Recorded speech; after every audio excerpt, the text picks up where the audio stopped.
Hello दोस्तों, जय हिंद, वंदे मातरम। सारे भाइयों को मेरा राम राम और नमस्कार। तो दोस्तों, आज वीडियो में एक बात बताने वाला हूँ। दोस्तों, 2018 का जो भी भाइयों ने एसएससी जीडी का रिक्रूटमेंट दिए थे, कुछ भाई ने पॉइंट 1 पॉइंट 2 में छट गए थे, बहुत कम मार्क में छट गए थे। तो उस भाइयों का टेंशन है, सर क्या सेकेंड लिस्ट आएगा। तो बहुत सारे मेरे भाइयों ने जो कि सेकेंड लिस्ट की उम्मीद रखें, तो आज मैं इस बारे में वीडियो में बताऊंगा। सबसे पहले एक बात सुन लो दोस्तों, 2011 पहले हिस्ट्री में हम देखेंगे जो सेकेंड लिस्ट किस आधार पर निकला है और अभी इस किस आधार पर निकलेगा। ठीक है दोस्तों, उसमें अभी चर्चा करेंगे। चलिए दोस्तों, वीडियो शुरू करते हैं। दोस्तों, 2011 में जब एसएससी जीडी में पहले लिस्ट निकला था, वो था दोस्तों जो डायरेक्ट फिट, जो मेडिकल डायरेक्ट फिट हुए थे, उन लोगों का पहले मेरिट लिस्ट निकला था। ठीक है, और बाकी उसके बाद निकला जो डॉक्यूमेंट की प्रॉब्लम हुआ था जिस भाइयों का, वो एक उनका फिर लिस्ट निकला था। कुछ भाई ने पुलिस केस किए थे, ठीक है, जो अपना कोर्ट केस किए थे, फिर उनका निकला था। तीसरा, चौथा लास्ट था दोस्तों, वो लोग और एक भी केस किए थे 2011 एसएससी में, जो भाइयों का जो रीमेडिकल हुआ था उनका ज्वाइनिंग में लेट हो गया था, तो उन भाइयों को ज्वाइनिंग मिला 2014 में। तो दोस्तों, 2011 में एग्जाम दे के 2014 में ज्वाइनिंग मिला और डायरेक्ट फिट वालों को ज्वाइनिंग मिला था 2013 में। ठीक है, 2011 में दोस्तों इसी आधार पर ये सारे लिस्ट निकला था। कम से कम 3 से ज़्यादा लिस्ट निकला 2011 में।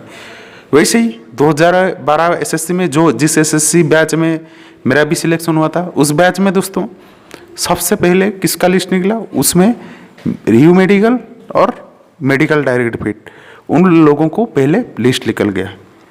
ठीक है दोस्तों, जिनका री मेडिकल और मेडिकल, जिन लोग को डायरेक्ट फिट हुए थे और जो लोग भी रिव्यू मेडिकल में फिट हुए थे, उन लोग का लिस्ट आ गया सबसे पहले।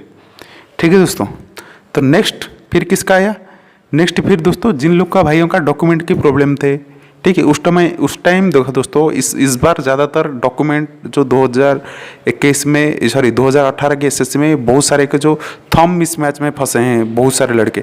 तो उस समय ऐसा कुछ नहीं था, आधार कार्ड का कोई ज़रूरी नहीं था। 2012 की जो एसएससी था, 2014 में जो ज्वाइनिंग किए थे लड़के, तो उस समय क्या है दोस्तों, डायरेक्ट और अपना जो इनडायरेक्ट, जो अपना जो री मेडिकल में जो लड़के थे, वो डायरेक्ट उन लोग का मेरिट डायरेक्ट कर दिया। ठीक है दोस्तों, तो उसके बाद किसका सेकेंड लिस्ट आया था, जिन भाइयों का क्या प्रॉब्लम था, डॉक्यूमेंट की प्रॉब्लम था, उन लोगों का सेकेंड लिस्ट आया था।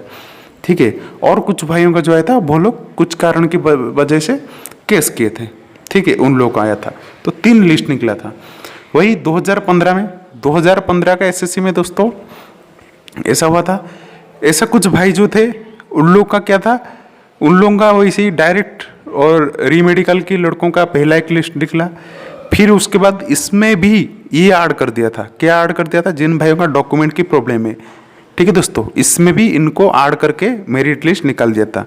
और एक दूसरा लिस्ट निकला था जिन भाइयों का, ठीक है, कुछ केस किए थे 2015 में, और केस के साथ भी कुछ भाइयों ने जो केस किए थे, और कुछ भाइयों ने जिनका ये भी प्रॉब्लम था, अपना जो बोलते हैं डॉक्यूमेंट भी प्रॉब्लम था। देखिए दोस्तों, डॉक्यूमेंट्स की प्रॉब्लम के चलते कुछ भाइयों का मेरिट लिस्ट में नाम रुक जाता है। भाई सबसे बड़ी चीज़ है डॉक्यूमेंट की क्राइटेरिया पूरा करना, सबसे बड़ी काम होता है। ठीक है, तो ये क्राइटेरिया पूरा करना डिपार्टमेंट का काम नहीं होता है, एसएससी का काम रहता है। एसएससी जब तक एसएससी का अंडर रिक्रूटमेंट है, ठीक है, वो उसी चीज़ को आप लोग का डॉक्यूमेंट की काम करेगा। ठीक है, जब डिपार्टमेंट का हाथ चला जाएगा, वो डिपार्टमेंट उस चीज़ को वेरीफाई करेगा। ठीक है दोस्तों, तो अभी एसएससी का हो जाने के बाद 2015 के बाद 2018, तो 2018 में दोस्तों अब आधार कार्ड कंपलसरी हो गया था। ठीक है, तो आधार कार्ड जब कंपलसरी हो गया, अभी कई भाइयों ने सबसे ज़्यादा फंसे हैं थंब मिसमैच में। ठीक है, जिन भाइयों का थंब एक्सप्रेशन मिसमैच हो रहा है, ठीक है, कुछ भाइयों का बहुत सारे जो डॉक्यूमेंट्स की प्रॉब्लम्स हो गए, तो उन लोगों के लिए पोस्ट है। और कुछ भाई ऐसे थे केस किए हैं, कोर्ट केस करने के बाद मेडिकल दिए हैं। तो मेरे को एक भाई ने कमेंट में पूछे थे, सर मैं कोर्ट केस किया था, कोर्ट केस करने के बाद मैंने मेडिकल दिया था, तो मेरा को रिटर्न से 8 मार्क ज़्यादा है। दोस्तों, आप लोग का 8 मार्क 10 मार्क मायना नहीं रखता है, कितना ज़्यादा रखे हो। देखिए, आपकी स्टेट का सबसे कम मार्क जो सबसे कम मार्क अपना मिनिमम कट ऑफ कितना गया है, ठीक है, तो आप उससे ज़्यादा रखे हो तो आप लोग को बिल्कुल पोस्ट मिलेगा। ठीक है, आप सोच रहे हो कि वैकेंसी पूरा हो गया है फिर भी आप लोग को मिलेगा। ठीक है, क्योंकि वो एसएससी का जिम्मेदारी है, नहीं तो आप लोग दूसरा भी रास्ता है, आप लोग जान रहे हो। ठीक है, कुछ भाइयों का थंब मिसमैच हुआ है, तो थंब मिसमैच वालों को क्या होगा दोस्तों, थंब मिसमैच वालों को फिर से वेरिफिकेशन किया जाएगा। जैसे आप लोग सपोज आपका आधार कार्ड की थंब वेरिफिकेशन मैच नहीं हुआ तो यूआईडीआई ऑफिस से आप लोग को कॉन्टैक्ट करा जाएगा। ठीक है, नहीं तो आपको डिस्ट्रिक्ट एक यूआईडीआई जो आधार का जो ऑफिस होता है, यूनियन आइडेंटिफिकेशन जो ऑफिस होता है, हर डिस्ट्रिक्ट वाइज ऑफिस होता है, तो उसी आधार पर वो एसएससी वेरिफिकेशन करके आप लोग को थंब मिसमैच का प्रॉब्लम को हल करेगा। तो इन कुछ सारे दोस्तों को जिनका सिलेक्शन के चलते उन लोग का मेरिट के लिए कुछ पोस्ट बच गया है। आप सोच रहे हो यार सब सारे के सारे पोस्ट नहीं निकला है, कुछ पोस्ट का वैकेंसी पूरा हुआ है, बाकी जो पोस्ट है, तो इसी चलते कुछ भाई ने जो भी हड़ताल किए थे, तो हड़ताल भाई जायज़ है आप लोग का, क्योंकि दोस्तों 4 साल हो गया, 4 साल तक आप लोग हड़ताल करना, तो दुख तो होता है यार, जब एज चला जाता है कुछ हाथ में नहीं रहता है, 4 साल के बाद मेरिट में बड़े दुख होता है।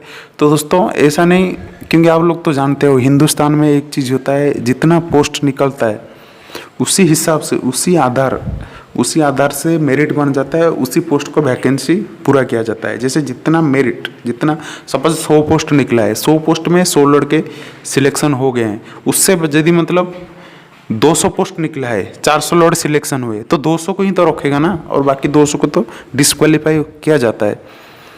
तो दुख करने की कोई नहीं चाहिए। और दूसरा बात है, एक भाई मैं आप लोग को और एक बात बताना चाहता हूँ, आप लोग कुछ बोल रहे हैं, उस समय सारे को वैकेंसी में सारे को टोटल पूरा रिक्रूटमेंट किया जाता था, टोटल जितना पोस्ट निकला था उस समय जो भी मेडिकल फिट हो जाता था उस समय उनको क्या किया जाता, भर्ती किया जाता था।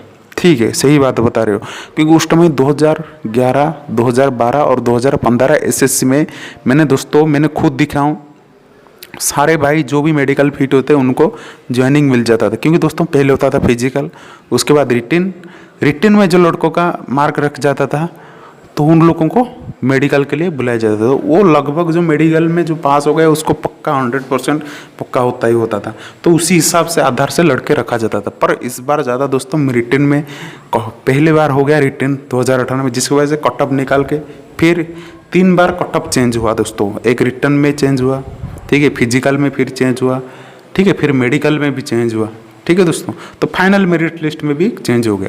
तो उस समय बस एक बार भी कट ऑफ बना था, यदि रिटन एग्जाम के बाद पास की कट ऑफ जो मेडिकल देगा बस एक ही कट ऑफ होता था, इसके चलते सारे लड़कों को पूरा हो जाता था। दूसरा बात है दोस्तों, उस समय ये नौकरी के लिए इतना कोई भारी भीड़ नहीं था, अभी आजकल इतना भीड़, बाप रे बाप, पूछो ही मत, बहुत भीड़। उस समय दोस्तों पोस्ट वैकेंट पड़ जाता था, बहुत ही पोस्ट, बहुत स्टेट की पोस्ट है जो वैकेंट पड़ जाता था, चाहे हरियाणा हो, राजस्थान हो, कई सारे स्टेट की जो है पोस्ट वैकेंट पड़ जाता था। पर आजकल वैकेंट पड़ना मुश्किल ही तो नहीं, नामुमकिन हो गया है। बेकारी देश की, अपना नौकरी की हालत इतना खराब है, पूछो ही मत। तो दोस्तों आप लोग दुख करने की कोई ज़रूरत नहीं। तो सेकेंड लिस्ट आएगा, इन लड़कों का आएगा, लास्ट टाइम ये बता देता हूँ, जो भाइयों का थंब मिसमैच जैसा है, कुछ डॉक्यूमेंट्स की प्रॉब्लम है, जो कोर्ट केस के बाद मेडिकल की हो, तो इन सारे रिलेटेड भाइयों का सेकंड लिस्ट आएगा, जो पोस्ट होगा और वो एसएससी डिसाइड करेगा। ठीक है दोस्तों। तो दोस्तों तो आप लोग ऐसा नहीं है दो सेकंड लिस्ट अभी आ जाएगा, कल आ जाएगा, ऐसे सोच के मत बैठिए, आप लोग तैयारी कीजिए। जिस भाई का एज चला गया है, मैं एक वीडियो में बताया था, यदि आप लोग का एज चला गया है, कैसे आप एग्ज़ाम दे सकते हो, कौन सा एग्ज़ाम है, वो फिर एज के बाद भी, ठीक है। तो आप लोग तैयारी करते रहना, ठीक है। तो दोस्तों आप लोग को कुछ इसके रिलेटेड कुछ जानना है तो आप लोग कमेंट बॉक्स में कमेंट दे सकते हैं, मैं आप लोग का कमेंट का ज़रूर आंसर दूंगा, ज़रूर भाई, मैं आप लोग को हेल्प करने के लिए तैयार हूँ। जय हिंद।